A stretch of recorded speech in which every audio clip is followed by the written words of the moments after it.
Hello and welcome back to more Animeniacs. I'm Devin, with me is Cody. Hey everybody. And finishing off Desert Punk episodes 23 and 24. Yeah. And wow, what a way to end the series, but we'll get into the ending. Yeah. So, to set up, this is basically a two-parter.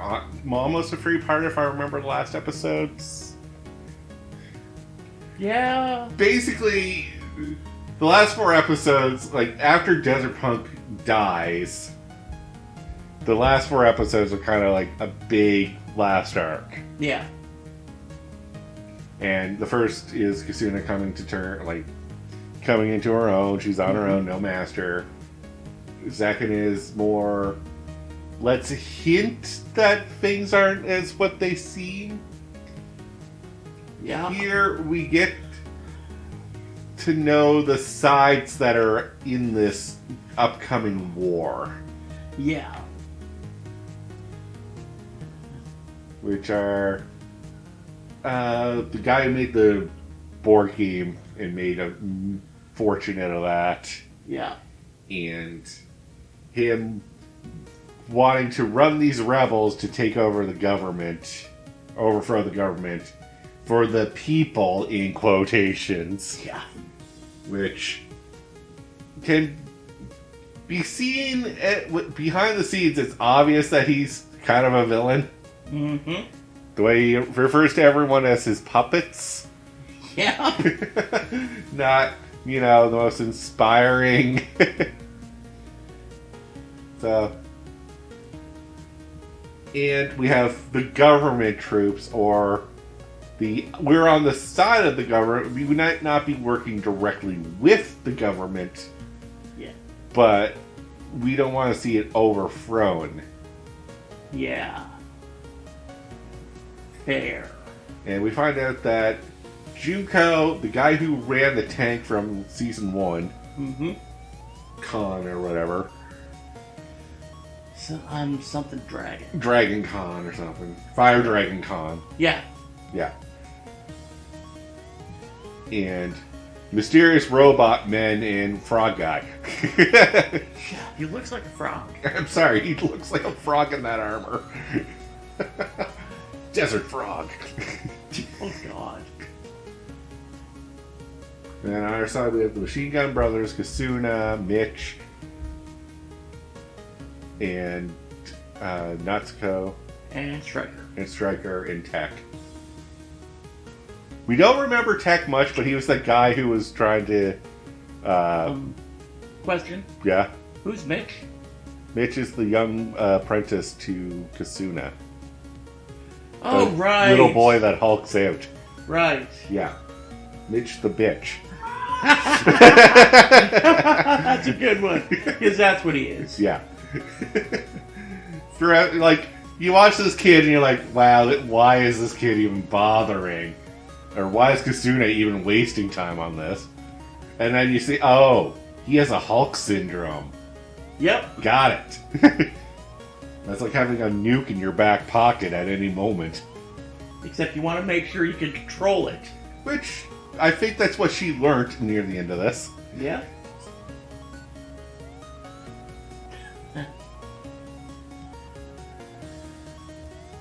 So,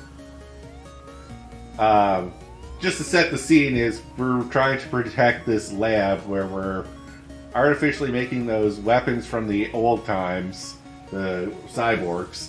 Yeah. And no one thinks this might not be the smartest plan.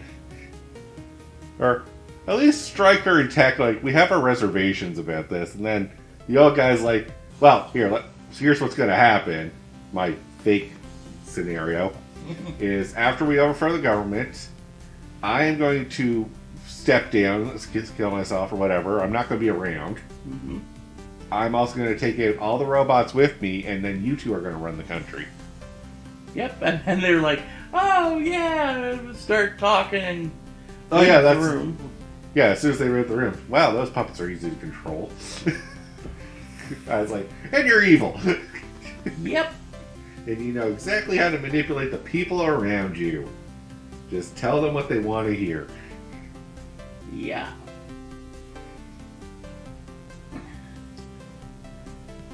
And then our group gets attacked. The lab's on fire. Natsuko runs in to save the old man because she's still a loyal follower too. Puppet right to the core. Yeah. Well, I think she knows the old man's not on the level, but she also wants to overthrow the government, and he will do that. And then it's a matter of dealing with him afterwards. That's fair. Yeah. That's fair.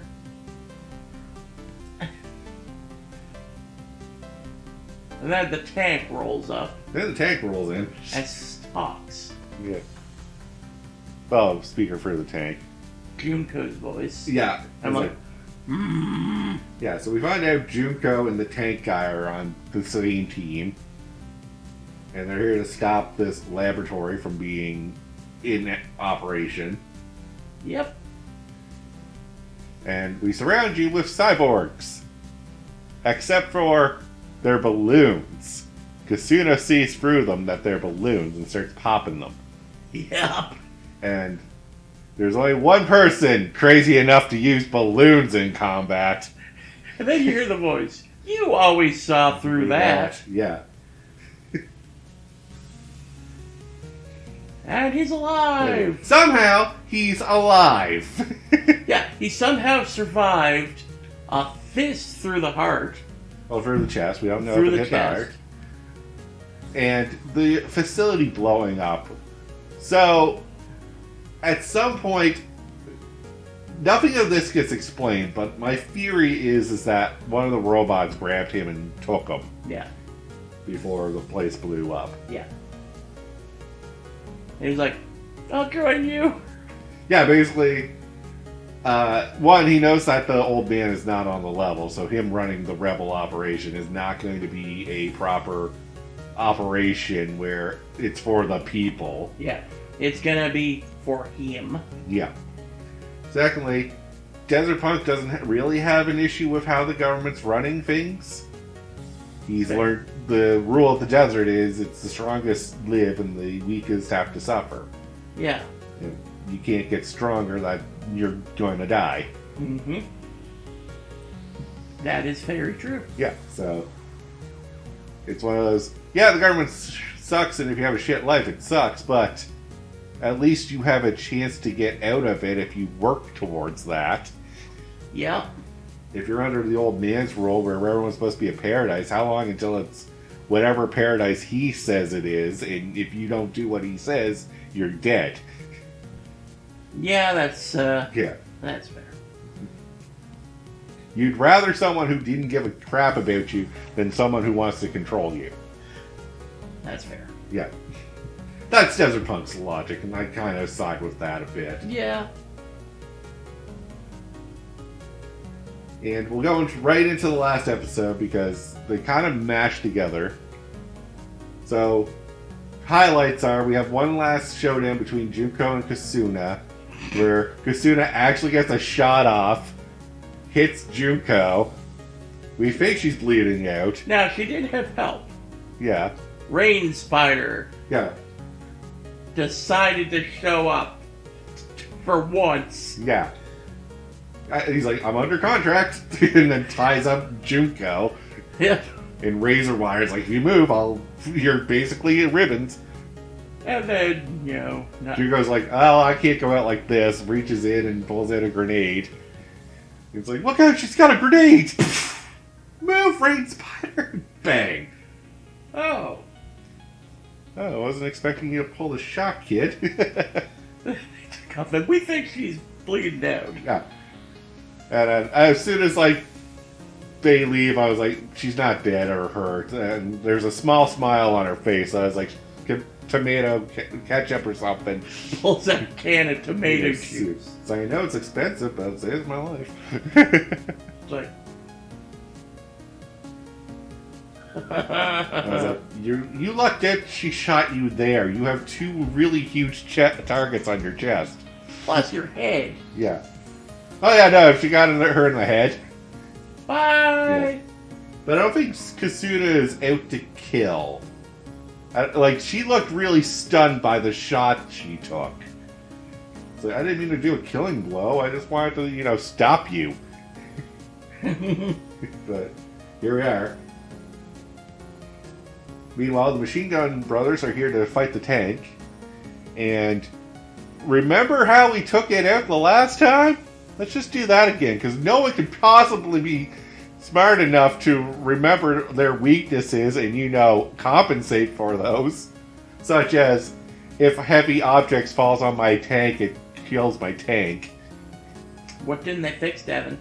They didn't fix the roof of the tank. They didn't put armor or anything on that. Yeah. So tank blew up or cracked or whatever. I want to go back to that episode because I forget if there actually is a logistic reason why they can't put armor on the top of it. Yeah, that'd be interesting to look into. Yeah, because I think that there was an explanation for why it's weak there. And I think it's just because armor would make it way too heavy to maneuver like that. Yeah. It'd be practically useless. It's just a sitting turret, mostly. Yeah, pretty much. Yeah. If that's the case, then that makes sense why you wouldn't fix it. But then, why would you take it into a building where possibly anything could fall on top of it? Yeah. Why would you take it into a building with the people who were there when it was busted in the first place? Yeah. Should have seen them and been like, maybe I should switch my plan. Yeah. Anyways, we're not known for our smartness here. And then we have Desert Punk versus the old man versus everyone versus Kasuna. Yeah. That is the order of operations.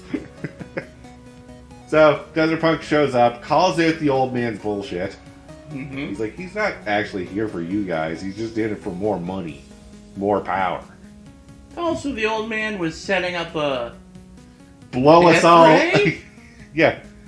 Yeah, death ray. Yeah. Basically, I'm going to blow up this facility with a particle accelerator to the point where nothing but vapor is going to remain. And it's going to vaporize everyone in the vicinity because F the people who just fucked up my plan. Yeah. Nazi tries to talk to him, but he bitch slaps her. It's like, I didn't ask for your opinion. It's like, well, not really feeling the for the people vibes anymore. Yeah, nope. And then everybody just talks and argues and... Yeah. Desert Punk then shows up and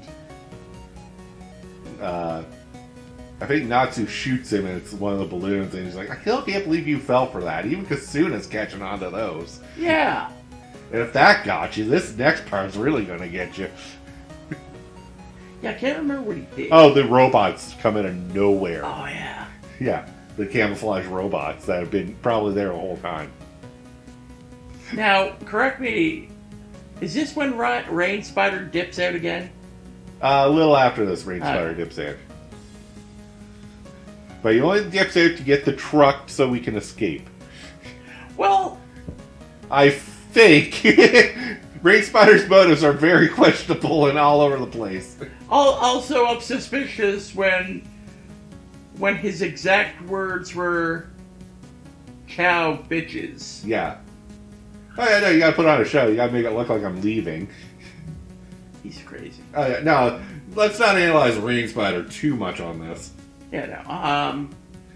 So the big showdown moment that we're going to get to, because we're running low on time, is Desert Punk versus Kasuna. Yeah. And it's more of a match of not will or emotion, but just you have a choice to make now, Kasuna. And she asked the perfect question. Yeah. So, prior to all this, when we last left the episode 22, the Wench developers' house and family were on fire. And we found out only 3 of the kids survived. They're hospitalized. They can't afford those bills. So and they're being sold off. So they'll probably be sold off for slaves. And she's like, did you kill him? And his Well, kids. the question was, did any of your money go towards that operation? Because I think she could have forgave if Desert Punk like, I had nothing to do with that. I didn't even support that. But if that's what we did, sorry. His exact words were, nobody could know I was alive. Yeah. It So would cause trouble. So yes. if you're wondering if I was going to feel bad about it, a little bit.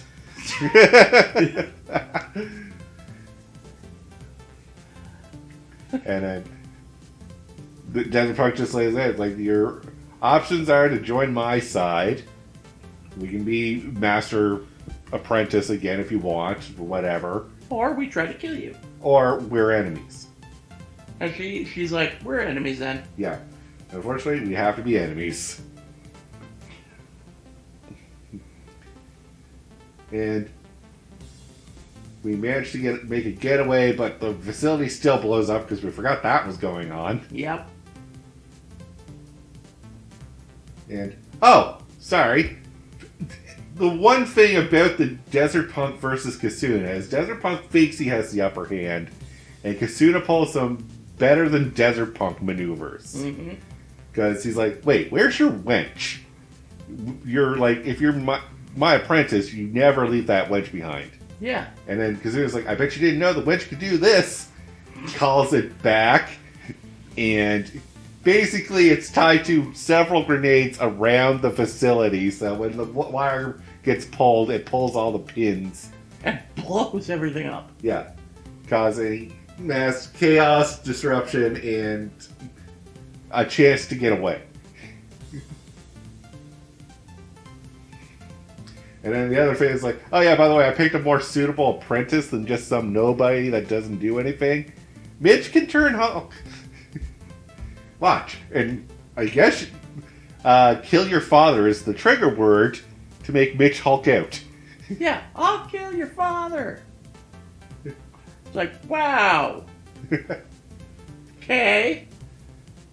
Mitch proceeds to start beating up a lot of the robots.